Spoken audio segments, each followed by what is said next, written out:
Kinilala ang kapuso actor na si Ruru Madrid na isa sa top 10 most stylish men ng 2018 ng isang magazine. Sa kanya Instagram, nagpasalamat siya sa pagkilala sa kanya. Kinilala rito ang ilang artista, singer, atleta at iba pang celebrity bilang street dapper kings.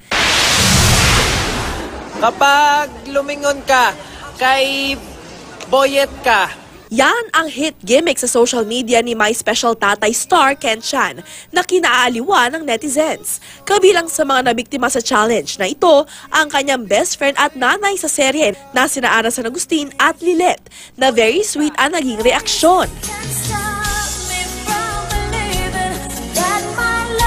Pero nang gawin niya ito kay Aubrey, talak ang inabot niya.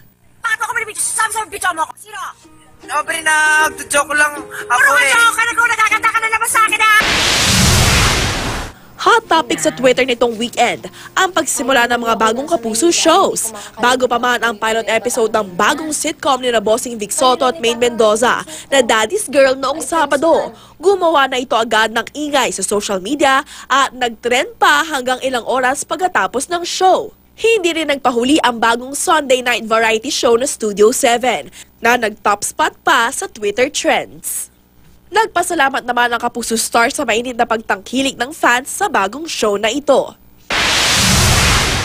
Fitspiration ang peg ni Hot Mama Aubrey Miles sa kanyang maternity shoot. Sa social media, ibinahagi ni Aubrey sa mga kagaya niyang expectant mothers na magkaroon ng active lifestyle sa kanilang pagbubuntis para sa kanila at para sa kanilang baby.